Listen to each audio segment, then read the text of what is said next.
तो आज आपको इलेक्ट्रिसिटी का ये तीसरा वीडियो आप देख रहे हैं, जिसको हम कहे थे कि ओम्स लॉ आपको कल बताई जाएगी।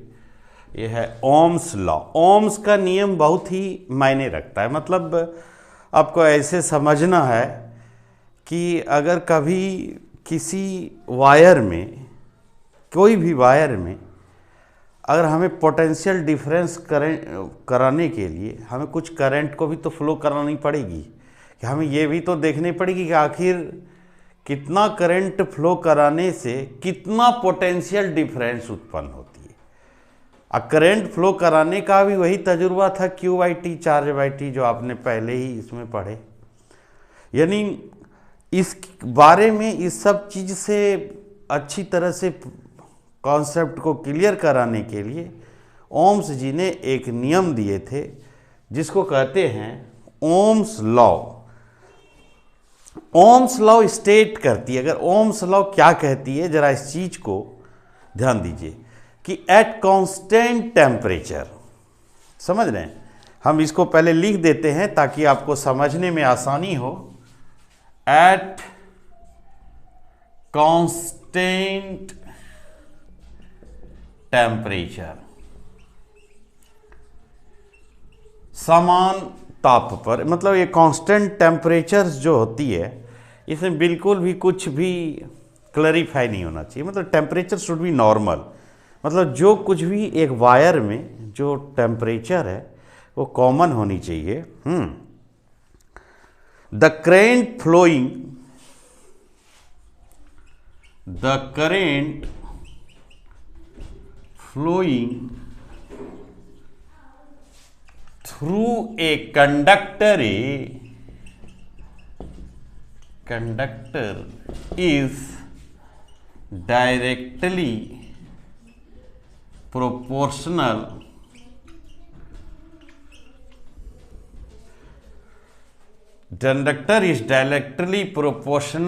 to potential difference। ये थी बेसिकली ओम्स लॉ, मतलब डिफरेंस, ठीक है, पोटेंशियल डिफरेंस के डायरेक्टली प्रोपोर्शनल होती है। किस में? अक्रॉस इट मींस जो भी क्रॉसिंग होगी ना, मतलब लास्ट तक में अक्रॉस इट्स एंड, अंत तक किसी वायर में फ्लो करा रहे हैं कंडक्टर। गेस कीजिए, मान लेते हैं किसी कंडक्टर में हम आई करंट को फ्लो करा रहे हैं। Let us assume the flow the I current in a conductor, then what is state by the Ohm's? That is directly proportional, means I is directly proportional to V. ये directly इसके proportional होती current, directly proportional to the potential difference. हम इसको ऐसे भी तो लिख सकते हैं, it's can be also write, because दोनों ही सेम चीज है। इसको ऐसे ही भी तो हम लिख सकते हैं, V is directly proportional to I। Potential difference सीधे समानुपाती होता है करंट के, यानी कि जितना करंट आप फ्लो कराएंगे किसी कंडक्टर में, उतना ही ज़्यादा पोटेंशियल डिफरेंस इंक्रीज करती है it state. So V is directly proportional to I। अब यहाँ पर एक कांस्टेंट टर्म लेना है, वो आ जाती है V equal to proportionality term RI या IR भी आप लिख सकते हैं, ठीक है, जहाँ पर क्या है, where R is a constant, a constant which is called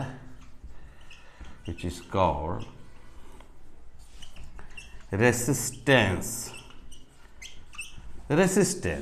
यानी कि whenever the current is flowing into the wire, they always resist some potential difference, they always disturb to flow the electric current throughout the conductor, they always disturb। जब भी current, आप ऐसे समझो कि ये wire है, ये वायर है, ये वायर में जब कभी इलेक्ट्रॉन फ्लो करती है तो ये ऑलवेज जो है डिस्ट्रक्ट करती है, ऑलवेज जो है इसको रोकती है फ्लो कराने से ये ऑलवेज होल्ड करती है। सो भी where R is the resistance which is a constant. ठीक है, तो इस तरह से actually Ohm's law for the given for this purpose resistance only. So we can write as this as R is equal to V by I. Here you must see that V and I, they must be follow the rules if the temperature is not changed, strain is not changed, force is not applied unnecessary to the wire, it is made up of the same wire, then only we can say this is act, because resistance is constant. And if you want to see the graph of the Ohm's law, you check, because this is very simple to understand up to level 10. You just do this activity, you take I here, V here, and just you put one graph, like you can plot the graph. This is the actually resistance. This straight line is so inset, because दोनों common जाएगा ना, कभी भी बराबर है। 2 ampere 2 4 6 ampere 3 6 9 12 volt. So this is very easy to calculate the.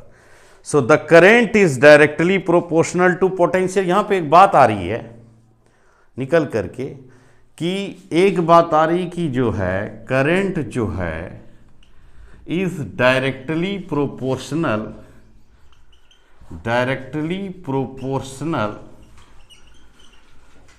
To current is directly proportional to potential difference. ये पहले ही line में है, पोटेंशियल डिफरेंस।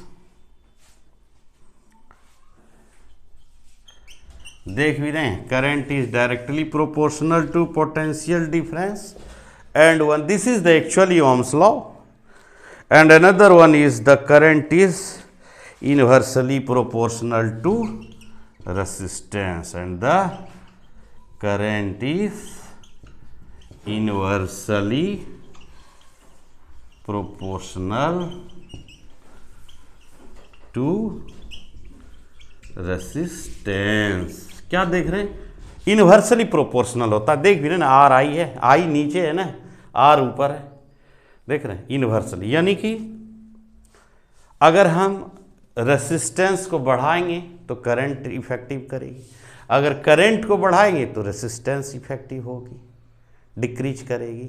ये दोनों इनवर्सली। लेकिन करंट जब फ्लो कराएंगे किसी कंडक्टिंग वायर में तो पोटेंशियल डिफरेंस इंक्रीज होगी, और अगर किसी करंट को वही वायर में फ्लो कराई जाए तो रेसिस्टेंस, करंट अगर ज़्यादा होगा तो रेसिस्टेंस कम होगा। It's state that the current is inversely proportional to resistance, and the SI unit होती है, the SI unit of resistance is, the SI unit of resistance ohm. इसको ओम से पढ़ते हैं, ठीक है।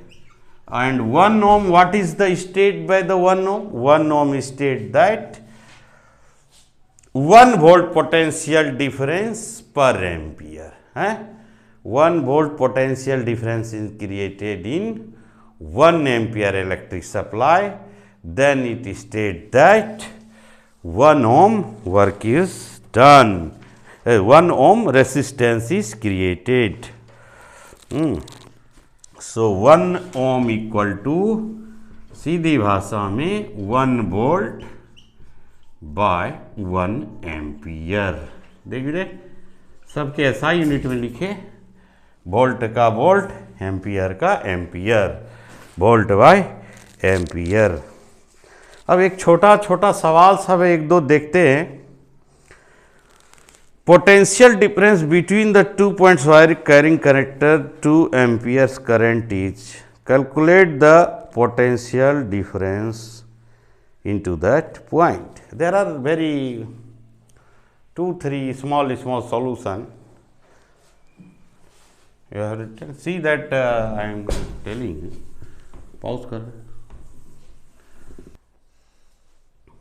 देखिए solution, it is very clear. Potential difference between 2 points, कोई सप्लाई हो रही है ए बी के बीच में, इस दो के बीच में जो पोटेंशियल डिफरेंस जो क्रिएट हो रही है, जो करंट सप्लाई हो रही है आई गिवन है, आई इक्वल टू 2 एम्पियर का करंट सप्लाई कर रही है, और जो पोटेंशियल डिफरेंस जो क्रिएट हो रही है 0.1 वोल्ट. ठीक है, तो बाय ओम्स लॉ क्या कहती है, Ohm's law R equal to V by I. इसी से हमें रेसिस्टेंस मिल जाएगा 2 पॉइंट के बीच का. वोल्टेज कितना है 0.1 बाय आई कितना सप्लाई हो रही है 2 एम्पियर. 10 नीचे आ गया, इससे इसको भाग दे दीजिए 0.5 और ये 10 ऊपर चलेगी 0.05 ओम. कितना रेजिस्टेंस पैदा कर रही है 0.05 ओम का रेजिस्टेंस पैदा कर रही है. नेक्स्ट सवाल देखिए, क्वेश्चन नंबर 2. पॉज करना रे उधर, कौन choose. A simple electric circuit है जिसके हाज 24 volt battery and A resistor of 60 and given क्या क्या, यहाँ पहले वो लिख लीजिए कभी भी. वो 24 वोल्ट का बैटरी सप्लाई कर, यानी कि जो 2 पॉइंट के बीच जो डिफरेंस क्रिएट हो रही है वो 24 वोल्ट का हो रहा है. तो पोटेंशियल डिफरेंस भी से भी लिखते या पी भी लिख सकते, 24 वोल्ट है. And resistors of 60, P D जिसको लिखते इसको भी लिख सकते, इसलिए कंफ्यूज मत होइए, तो ताकि फार्मूला में आपको लगाने में बन जाए. 24 वोल्ट है, एक सिंपल इलेक्ट्रिक सर्किट है जिसमें 24 वोल्ट का बैटरी घूम रहा है और रेसिस्टेंस दिया हुआ है 60 ओम. तो बताना है कितना करंट जा रहा है, यही फार्मूला लगाना है, या V equal to I R. बहुत ही सिंपल फार्मूला है. तो हमें चाहिए करंट निकालना है, तो I बराबर हो गया, I बराबर V बाय आर. V देखिए कितना दिया हुआ है 24 वोल्ट, ये कितना दिया हुआ है 60 ओम. कटा दीजिए, 6 चौक 24, 6 धन 60, 0.4 एम्पियर, 0.4 एम्पियर का करंट फ्लो कर रही है. हाँ, 0.4 एम्पियर का current. So the current flowing in the circuit is 0.4 ampere. एक second. So see actually what is Ohm's law, अगर आपने देखा तो इसमें आप क्या पाते हैं. एग्जाम्पल हम थोड़ा सा ओम्स लॉ को आपको और रफ टफ कर देता हूँ ताकि आपको कभी ये भूलिए मत. जब टेम्परेचर कांस्टेंट हो, तो सपोज हमें एक ग्राफ अगर दिया रहती है V और I का, एक ग्राफ वाला, एक बहुत सारे क्वेश्चन हैं इस तरह के एनसीईआरटी में, हम लास्ट में जब रखेंगे तो आपको बताएंगे. जैसे कि अगर वोल्ट 2, 4, 6, 8 दिया हुआ हो, I कुछ एम्पियर 1, 2, 3, 4 फ्लो हो रही है, तो हमें जो ग्राफ इसके बनाने होते हैं बहुत ही सिंपल ग्राफ्स होता है, ज़्यादा सोचना नहीं है. एक ये पॉइंट ले लीजिए, एक पॉइंट ये I कर लीजिए, पॉइंट V कर लीजिए. I के लिए 1, 2, 3, 4 कंटिन्यूस मूवमेंट है. V के लिए आप 2, 4, 6, 8. ये पूरा है वोल्ट में और ये पूरा है एम्पियर में. इसे कंफ्यूज नहीं होना. आप देखिए 1, 2 का एक पॉइंट यहाँ, 2, 4 का एक पॉइंट वहाँ, 3, 6 का एक पॉइंट वहाँ, ऐसा करके एकदम जैसे कि स्लोप बनता था एक्सेलरेशन वाली, कुछ इसी तरह का ये ग्राफ बन जाती है एकदम. यही तो कांस्टेंट टर्म को दिखाती है. देखते हैं एकदम से सीधा मूव कर जाती है, यही तो हमारा रेसिस्टेंस है. तो जब कभी रेसिस्टेंस पूछा जाए कि 0.3 पे निकालिए, तो आपको 3/6 में आप देख रहे हैं क्या है, R बराबर V/I आप करेंगे। 6/3 करेंगे तो भी 2 एम्पियर का ही करंट सप्लाई हो रही है। 4/2 करेंगे तो भी 2 एम्पियर का ही करंट सप्लाई हो रही है। 8/4 करेंगे तो 2 एम्पियर का सप्लाई हो रही है। 2/1 करेंगे तो भी 2 एम्पियर का ही इलेक्ट्रिक करंट सप्लाई हो रही है। So this is very easy. हमारा जो नेक्स्ट टॉपिक होगा, हम एक वेरीफाई भी कर सकते हैं ओम्स लॉ को VI पर, ठीक है। जब कभी हमने एक रीडिंग देखी, तो ये रीडिंग है, तो देखते हैं कि जब ये बढ़ती तो ये भी बढ़ रही है। दोनों ही केस में रेसिस्टेंस कांस्टेंट आ रही है, ठीक है।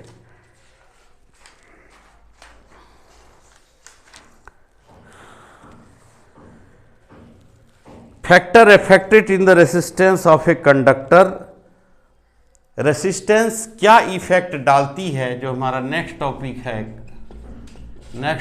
है, रेसिस्टर्स क्या इफेक्ट डालती है एंड रेसिस्टिविटी क्या वर्क करती है। इस दोनों के बीच रेसिस्टिविटी, इस दोनों के बीच रिलेशनशिप को समझेंगे। कल के टॉपिक में आपको कल भी वो वीडियो मिल जाएंगे इसके, या सारे आपको अच्छी तरह। फिर भी अगर आपको कुछ समझने में दिक्कत आ रही है, परेशानी बुझाती है, तो आप पूछ सकते। फ्लुएंसी बहुत कम फार्मूला को हर वक्त आपको ध्यान में रखना है। SI यूनिट को हर बार ध्यान में रखना है। पहला फार्मूला आपने अभी तक पढ़ा, I = Q/T। दूसरा फार्मूला हमने पोटेंशियल डिफरेंस को लेकर के पढ़ा था, V = work done by charge. तीसरा फार्मूला जो हमने पढ़ा था यही है, V = IR, जिसमें से हमने R कॉन्स्टेंटली ज्ञात किया। 3 इस मेन फार्मूले को पढ़े हैं। और SI यूनिट अगर देखते हैं तो I के हमने एम्पियर पढ़े, करंट है कूलम्ब, चार्ज के हमने कूलम्ब पढ़े। चार्ज को Q से लिखते हैं, I करंट को लिखते हैं, और पोटेंशियल डिफरेंस PD को V से वोल्ट। तो ये कैरी फॉरवर्ड हुआ पीछे से आगे। फिर इसके अगले वीडियो में हम लोग रेसिस्टेंस और रेसिस्टिविटी को देखेंगे। थैंक यू, वॉच करिए, सब्सक्राइब कीजिए।